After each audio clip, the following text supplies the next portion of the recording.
Bom dia, irmãos. É uma alegria estar com você aqui neste dia do Senhor, essa manhã. E como eu disse, o pastor Henrique e eu somos extremamente gratos pela hospitalidade dos irmãos. E isso reflete o que Paulo disse, né? Recebamos uns aos outros como Jesus nos recebeu. E eu dou graças a Deus por isso, incluindo a alegria aqui de estar com os irmãos essa manhã. Pregando a palavra é um grande privilégio e alegria e responsabilidade também de estar aqui com os irmãos. Eu vou estar expondo hoje o texto de Mateus 28, versos 16 ao 20. Irmãos, eu reconheço que esse é um texto bem conhecido por nós, que é o texto da grande comissão. Mas que incrível que a gente pode trabalhar pelas Escrituras, sabendo que elas são inesgotáveis e inexaustivas. A gente não pode... São insondáveis a sabedoria divina.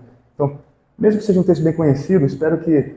Minha expectativa é que o Senhor possa usar este momento aqui para edificar os irmãos, para encorajar os irmãos a seguir Jesus e no seu discipulado também.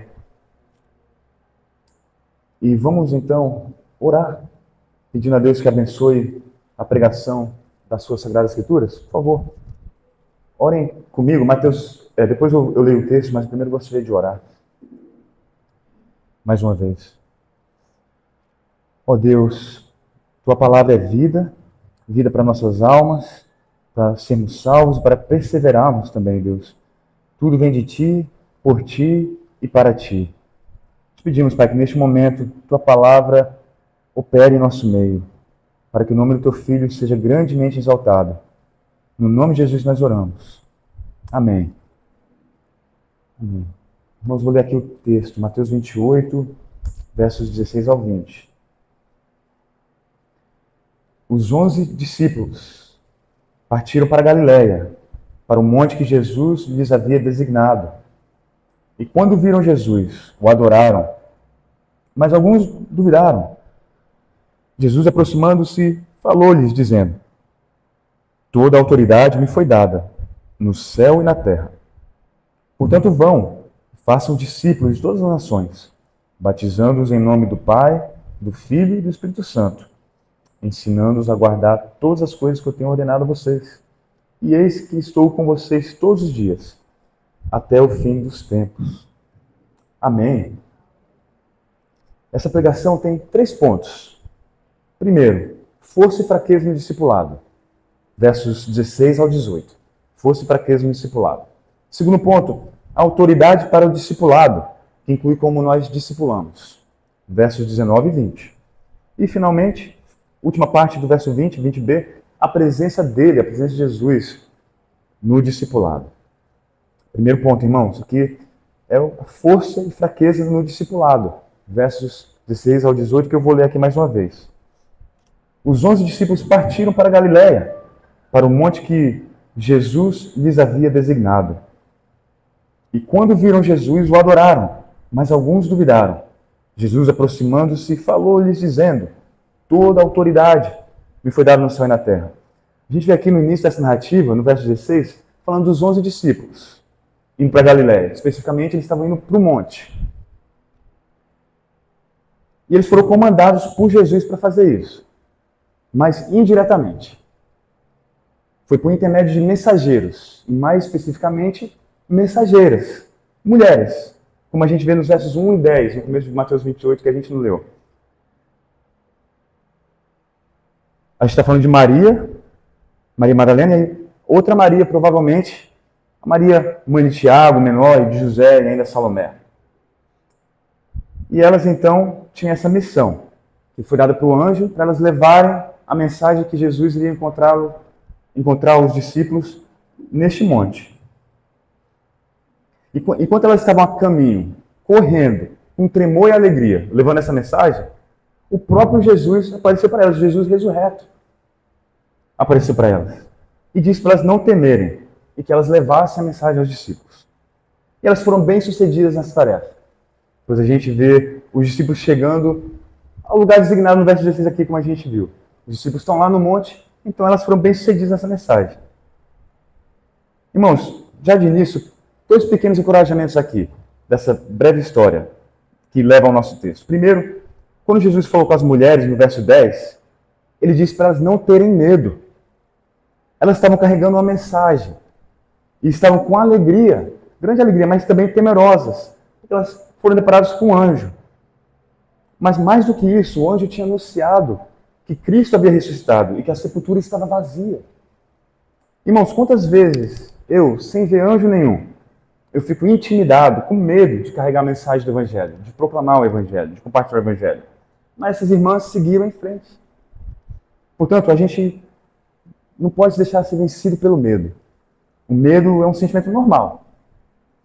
Mas sejamos impulsionados pela alegria também. Elas estão cheias de alegria. Alegria que a sepultura estava vazia, que Cristo havia ressuscitado. Essas são extremas boas novas para um mundo que está perdido na escuridão. É brilho nos olhos da alma perdida ouvir do Cristo ressurreto. É um fio de esperança para aqueles que estão nas trevas, perdidos nas trevas. Outro encorajamento aqui, que é o respeito das mulheres no papel do ministério. Mulheres tiveram um papel impressionante na vida e ministério do Senhor Jesus. Elas foram fiéis em levar essa mensagem aos discípulos. Paulo também descreve outro papel das mulheres sendo discipuladoras de outras mulheres. Então, irmãs, vocês têm um papel impressionante na igreja.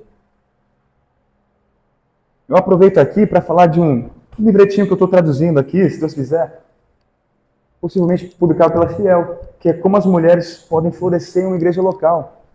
E eu espero que, terminando esse trabalho, que os irmãos aqui na congregação e as irmãs também tenham cópias deste livro. Se Deus quiser colocar na mão dos irmãos aqui, é um recurso excelente, como as irmãs podem florescer na igreja local. Então, por mais que a gente reconheça o papel de liderança masculina no lar, na igreja, isso de nenhuma maneira obfusca o papel excelente das mulheres na vida da igreja local. De maneira alguma implica desigualdade entre os gêneros, que um é mais importante do que o outro. Em Gênesis 1:27, Deus o criou à sua imagem. A imagem de Deus o criou, homem e mulheres os criou. Isso é importante, principalmente nos dias de hoje, onde a instituição do casamento está sendo atacada em nossa sociedade. O papel de homens e de mulheres também, tudo está sob ataque. E a gente tem que saber segurar muito bem essa tensão. A gente que segurou uma visão bíblica de masculinidade, feminilidade bíblica, nós temos que ser os primeiros a ser homens, né? Homens que se dirigem gentilmente às esposas. Obrigado. Muito obrigado. Homens que se dirigem gentilmente às nossas esposas, às nossas irmãs em Cristo e às mulheres em nossas vidas. Homens também que tomam iniciativa de liderança. De uma maneira piedosa, sábia, dependente no Senhor e em sua palavra, as Sagradas Escrituras. Fiéis e puros em toda a nossa conduta. Então, a gente tem que lutar contra a impaciência, furor, indiferença.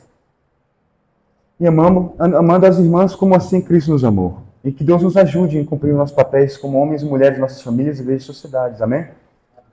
Amém. Então, irmãos, a gente vimos aqui então no verso 16 a obediência dos discípulos também. Eles acatando a mensagem que foi entregue por essas queridas irmãs em Cristo. Eles estão chegando ao dito monte na Galileia aqui no verso 16. E o que eles veem? Ou melhor, quem eles veem no monte? Jesus. Não lemos no texto que eles caíram no chão em adoração quando eles viram Jesus. Não fala isso. Mas essa ideia de cair no chão em adoração é comum quando o homem se depara com Deus. A gente vê isso com Moisés, quando ele se deparou diante de quem Deus era. Pedro, quando ele reconheceu quem Jesus era. Paulo, por sua vez, ele caiu por terra quando foi confrontado por Jesus. E apenas alguns versos antes da nossa passagem, essas próprias Marias, Maria Madalena e a Maria Mãe de José, elas caíram no chão e abraçaram os pés de Jesus. Irmãos, se a gente fica maravilhado quando nos deparamos com uma bela vista, ou cheios de júbilo em um momento emocionante, quanto mais quando a gente se depara com Jesus Cristo, a imagem do Deus invisível. Se a criação nos causa deslumbre, quanto mais aquele que tudo criou, que é infinitamente mais maravilhoso. E se você hoje está visitando aqui a nossa igreja, a Igreja Batista Palavra da Vida, e você ainda não se rendeu, você ainda não caiu aos pés de Jesus em adoração, primeiramente eu queria dizer que é uma alegria tê-lo aqui. Continue a visitar essa igreja, se você ainda não deu sua vida a Cristo. E que graça que Deus está te dando mais um dia de vida, para você poder escutar o Evangelho, mais uma vez. Não tem uma mensagem mais importante neste mundo do que a mensagem do Evangelho. Nada que eu poderia falar aqui, ninguém poderia falar aqui que é mais maravilhoso do que o Evangelho. Claro que as pessoas poderiam falar melhor do Evangelho do que eu estou falando aqui, mas ninguém pode falar de um melhor Evangelho. Foi assim que o pai do Spurgeon, o avô do Spurgeon, na verdade, se referiu a ele. Um excelente pregador, mas ele não pode pregar o melhor Evangelho. Que esse é o Evangelho do Cristo ressurreto. Cristo, ele está aqui de braços abertos para receber você, para te perdoar dos seus pecados, do jeito que você é, com os seus pecados. Como diz o hino, nada em minhas mãos trago, simplesmente a cruz me agarro.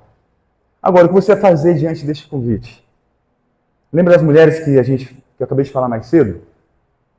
Uma vez que elas receberam a mensagem que elas iam entregar, elas foram correndo, elas não esperaram. Por que então, se você hoje não está seguindo Jesus, por que você está esperando? A luz está brilhando diante de você aqui, a mensagem do Evangelho está sendo proclamada para te levar da saída do calabouço do pecado onde você se encontra. E as correntes do pecado em Cristo Jesus não vai ter mais poder sobre você. Nem Satanás, nem morte. Isso porque Cristo ressuscitou. E com Ele também nós somos mais que vencedores. Apenas se você crer nele. Apenas acreditar em Cristo. Se você cair aos pés dele e confessá-lo como Senhor e Salvador. Ele tomou o nosso lugar na cruz, para que nós possamos ser reconciliados a Deus e tenhamos vida eterna. E se você quer aprender mais como seguir Jesus, eu estarei aqui à sua disposição depois deste culto. Pastor Edson também, qualquer outro membro dessa igreja aqui para falar com você como seguir Jesus. Continuando então, aqui o nosso verso 17, nós vemos que quando os discípulos viram Jesus, o adoraram, mas alguns duvidaram. Concentrando aqui agora nessa segunda parte, alguns duvidaram. Isso é incrível. Para ser bem claro, estamos falando dos discípulos aqui. Os que passaram 4 anos com o Senhor Jesus. Judas nem estava mais no meio deles. Estes são os 11 que perseveraram até o final de suas vidas. Perseveraram na fé.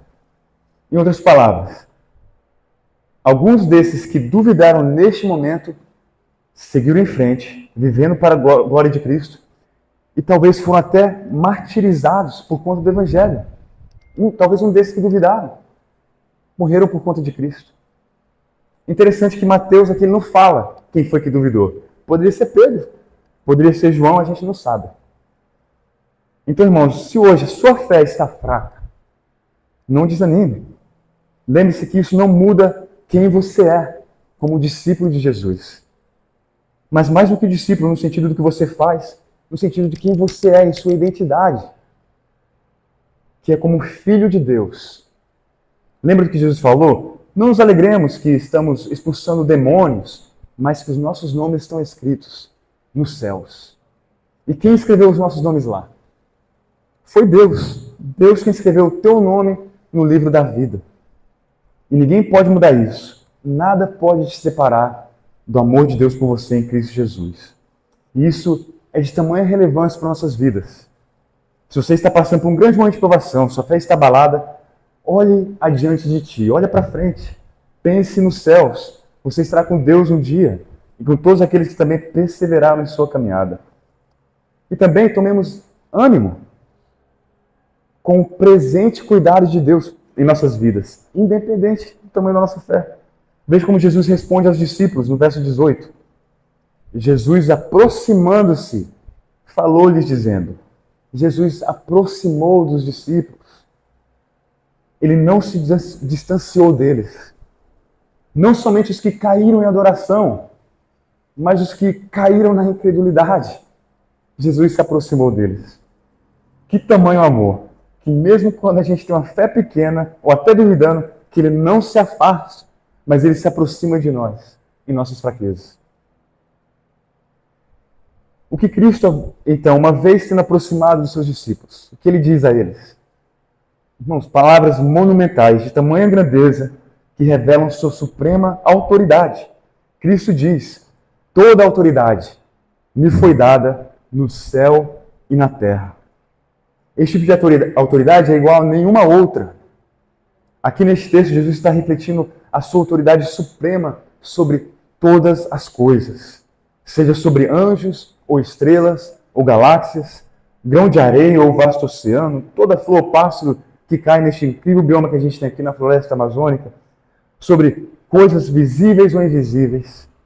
Toda autoridade nos céus e na terra pertence a Ele.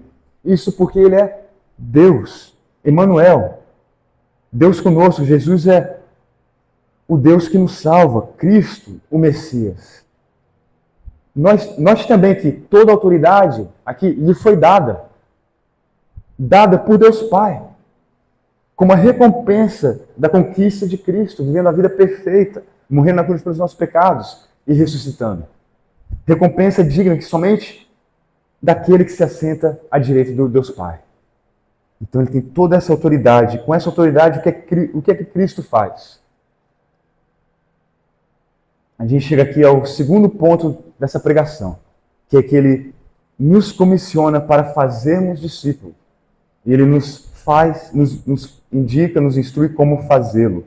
E este segundo ponto e o ponto seguinte vão ser um pouco mais curtos do que este primeiro ponto aqui. Vou ler aqui os versos de 19 ao 20, do qual nós estamos tratando. Vou ler mais uma vez. Portanto, vão e façam discípulos de todas as nações, batizando-os em nome do Pai, do Filho e do Espírito Santo, ensinando-os a guardar todas as coisas que tenho ordenado a vocês. Então, no verso 19, nos diz que com toda a autoridade que Cristo tem, Ele nos comanda a fazermos discípulos. Não apenas discípulos entre nós, mas de todas as nações. Impressionante que Jesus, com toda a sua autoridade, Ele nos envia para fazermos discípulos. Pense em Adão no jardim do Éden, e Deus o comissionando com a sua mulher para serem frutíferos e se multiplicarem sobre toda a terra, exercendo bom domínio sobre toda a natureza e toda a criação, e isso em louvor e adoração a Ele.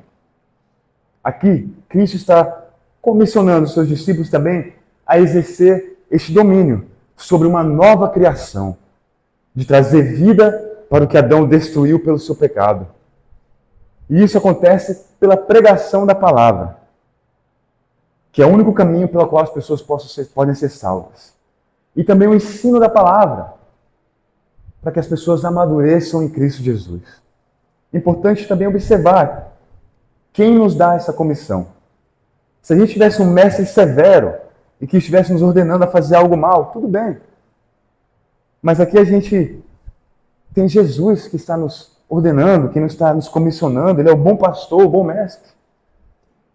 Como diz um belo hino, o Rei da Glória, o Rei dos Reis, Senhor dos Senhores, servo sofredor. É Jesus, é Jesus.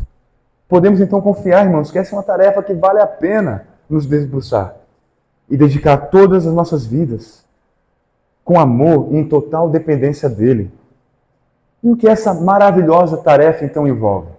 Jesus explica nos versos 19 e 20. Vão e façam discípulos de todas as nações, batizando em nome do Pai, do Filho e do Espírito Santo, ensinando-os a guardar todas as coisas que tenho ordenado a vocês.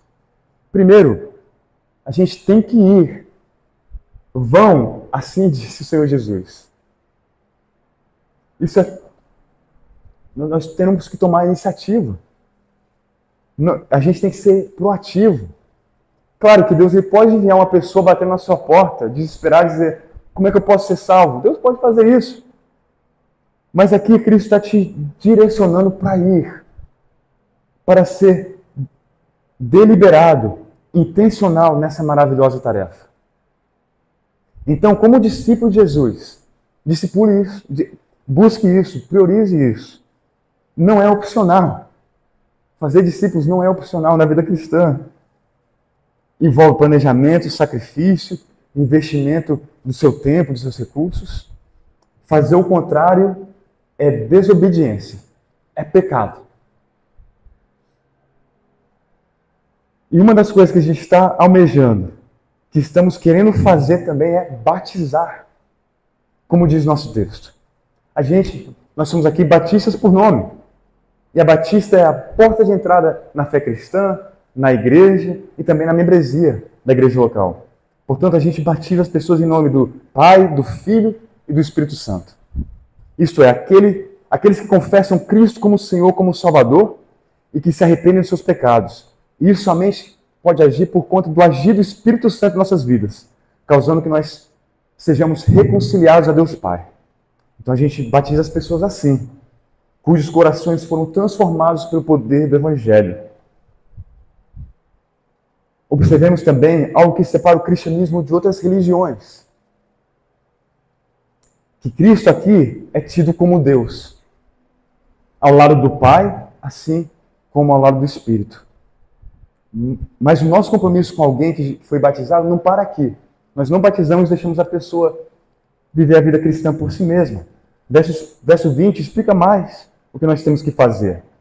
Ensinando-os a guardar todas as coisas que tenho ordenado a vocês. Então o que a gente tem que ensinar? Todas as coisas. Todas as coisas que Jesus nos tem ordenado. E onde a gente pode achar todos os ensinos e ordens de Jesus? Nas Sagradas Escrituras. Cristo, como Deus, é o autor das Escrituras. Irmãos, confesso que até para os mais dedicados entre nós, os discipuladores mestres que a gente pode ter aqui, que ensinar tudo o que o Senhor nos ensinou pode parecer uma tarefa muito além de nós. Portanto, eu tenho que ter cuidado aqui, para não comunicar uma visão um tanto individualística do discipulado. Sim, certamente requer uma intencionalidade pessoal sua, individualmente falando, mas principalmente sua com a igreja. Vocês estão juntos nessa tarefa de discipular. Nestes versos, Cristo comissionou os 11. Presumidamente, eles foram coletivamente evangelizar. Plantaram uma igreja em Jerusalém que floresceu, mas eventualmente foi dispersa por conta da perseguição. Mas eles continuaram este modelo de formar congregações através da plantação de igrejas, com a igreja como um organismo principal do discipulado. A igreja é o plano de Deus para o melhor discipulado. Especificamente falando, quando os crentes se ajuntam a uma igreja local, como essa, para ouvir a palavra ser pregada, cantar hinos, orar e amar uns aos outros como Cristo nos amou. Se a igreja representa o corpo de Cristo, e o corpo de Cristo não é só a mão, ou só um olho, ou um nariz, mas todo o corpo, então o discipular, em sua forma maioral, encontra-se na igreja local. Por exemplo, vamos dizer que vocês são fãzaços da pregação do pastor Edson. E outra pessoa vão pregar, vão pregar. Mas, poxa, não é o pastor Edson, eu quero ouvir o pastor Edson pregar. Mas, irmãos, é um ensino da sua igreja local, aqui que você valoriza, sua igreja local. O ministério da palavra. Seja quem estiver ensinando, contanto que o irmão esteja pregando finalmente a palavra. Esse mesmo tipo de raciocínio aplica-se também a outras atividades da sua igreja local. Seja EBDs e outras funções que vocês têm como igreja. Tomem proveito, irmãos, para sua própria edificação, mas também para a edificação do seu irmão e irmã em Cristo. Encorajem outros irmãos a fazerem parte da vida da igreja local. E a não negligenciar o ajuntamento dos santos, como nos alertou o autor de Hebreus. Irmãos, de certa maneira, essa foi a minha história de quanto eu fui impactado pelo ministério da igreja local. Eu acreditei no Evangelho, lendo Romanos, como pastor da minha antiga igreja. Minha vida mudou radicalmente. Pecados que me tinham escravizado, eu já não tinham poder sobre mim. Louvado seja Deus toda vez que me lembro disso. Porém, por 10 anos da minha caminhada cristã, eu não fui parte de uma boa igreja. Eu não sabia como manusear a palavra também, para me ajudar a viver a vida cristã. Parecia que o meu discipulado e a minha santificação foram colocadas no congelador. Isso me lembra muito da história de Lázaro. Vocês lembram como Jesus o ressuscitou? Mas depois ele pediu que os discípulos tirassem os trapos sujos de Lázaro. Então já tinha Cristo como Senhor. Mas eu ainda tinha muito trapo sujo comigo. Eu tinha ainda cheiro de morte, cheiro de túmulo. Eu precisava de outros irmãos para me ajudar. Mas Deus ele foi gracioso comigo. Eventualmente eu me tornei membro de boas igrejas que estavam fielmente pregando a palavra de Deus. E os irmãos se importavam com a minha santificação. conforme eu fui vivendo a vida na igreja local, meus pecados de orgulho, egoísmo, tolice, ficaram mais e mais evidentes. E pessoas apontaram isso para mim, foram pacientes comigo e oraram por mim. E com o tempo fui sendo lapidado. Mais do velho homem se foi, e eis que, pela graça de Deus, mais de Cristo começou a ser formado em mim. E, de certa maneira, nós todos ainda temos trapos sujos que precisam ser removidos. A gente vai ser perfeito na glória. Então, no meio tempo, vamos investir no ministério dessa igreja local, para a nossa própria santificação e também para a santificação dos nossos irmãos. E tudo isso para a glória de Deus, com nossas vidas rendendo um agradável sacrifício a Deus. Eu também queria aproveitar, irmãos, aqui, para convidar os irmãos, encorajar os irmãos, depois deste culto, para vocês se reunirem para almoçar, para compartilhar com os seus amigos, familiares, histórias de pessoas que fizeram impacto na sua vida nessa igreja local, ou como outra igreja local também, pessoas que te abençoaram, que te ajudaram a seguir Jesus, a amadurecerem na fé, e até orarem para que isso aconteça, continue a acontecer mais e mais aqui nessa igreja local. Finalmente, irmãos, chegamos ao último ponto dessa pregação, que é o ponto 3. Será muito mais curto e se trata da presença de Cristo conosco durante o discipulado. Cristo diz a seus discípulos no final do verso 20: "E eis que estou com vocês todos os dias até o fim dos tempos." Cristo diz: "Eis que estou com vocês." Irmãos, mais cedo a gente viu a fórmula trinitária no comando do batismo. Mas aqui também a gente tem um tipo de linguagem que é pertencente à pessoa divina. Quantos eu estarei com vocês? De Deus a gente não encontra no Antigo Testamento quando ele se dirige ao seu povo. Isaías 41:10, por exemplo: "Não tema, porque eu estou com você. Não fique com medo, porque eu sou o seu Deus. Eu lhe dou forças. Sim, eu o ajudo. Sim, eu o seguro com a mão direita da minha justiça." Ou Josué 1:9: "Não foi isso que eu ordenei? Seja forte e corajoso, não tenha medo, nem fique assustado, porque o Senhor, seu Deus, estará com você, por onde quer que você andar." Nestes versos, Jesus estava vendo os discípulos e ele já sabia o que eles estariam enfrentando adiante. Mas eis uma palavra de grande conforto: Jesus estaria com eles. E hoje, ele também está conosco, irmãos. E ele permanecerá conosco quando formos pregar o Evangelho. Ouvir também a palavra neste púlpito, cantando hinos, orando juntos, passando tempo juntos depois do culto, convidando outras pessoas a estar presentes aqui conosco. Ele estará conosco até o fim dos tempos, no tempo apontado para cada um de nós aqui, até a gente achar o nosso descanso, até o dia quando Jesus voltar. Então, para concluir aqui, eu queria retornar ao início dessa narrativa, onde os discípulos encontraram Jesus no monte. É importante observar onde Jesus estava. No monte. Foi no monte onde Deus deu a Moisés a lei e onde Cristo ensinou aos seus discípulos as beatitudes.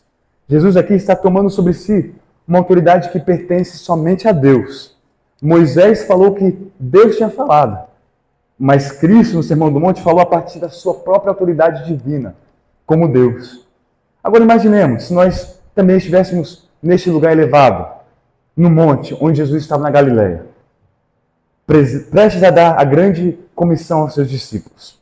Ele talvez virando para o sul, mirando Jerusalém, como ele disse em Atos: "Mas vocês receberão poder ao descer sobre vocês o Espírito Santo, e serão minhas testemunhas, tanto em Jerusalém, como em toda a Judéia e Samaria e até os confins da terra." E então lá os seus discípulos foram, de lá adiante eles foram para Jerusalém, depois para toda a Judéia, depois Samaria, depois até os confins da terra, até chegar aqui, neste momento, no nosso Brasil, aqui no Acre, Rio Branco, aqui na Igreja Batista Palavra da Vida. Que incrível é, irmãos, que a gente está realizando essa tarefa agora da Grande Comissão. Discipulando, encorajando uns aos outros. Até no decorrer deste culto, o que está acontecendo aqui, a gente está se discipulando. Tudo que aconteceu até este momento agora. E no restante das atividades da igreja neste dia do Senhor. E a partir dessa comunhão, deste amor que nós temos uns pelos outros, que a gente continua a partir para os confins da terra. Também como igreja, para plantar outras igrejas. E continuar essa maravilhosa comissão que Ele nos deu como seu povo. E sabemos, irmãos, que Ele estará conosco, que Ele é fiel à sua palavra e que suas promessas não falham. Os portões do inferno não prevalecerão sobre sua igreja. Assim diz o Senhor Jesus, nosso Deus. Amém, irmãos? Vamos orar? Amém? Senhor Deus, louvamos o Teu santo nome. Te louvamos pela Tua palavra, que nos instrui, que nos corrige, que nos orienta, que nos ilumina. Te pedimos que pelo Teu Espírito Santo, Tua palavra tenha efeito sobre nós e que ela venha ter efeito na vida daqueles que tanto precisam ouvir Teu Evangelho e serem salvos. No nome de Jesus que nós oramos e para a Tua glória. Amém.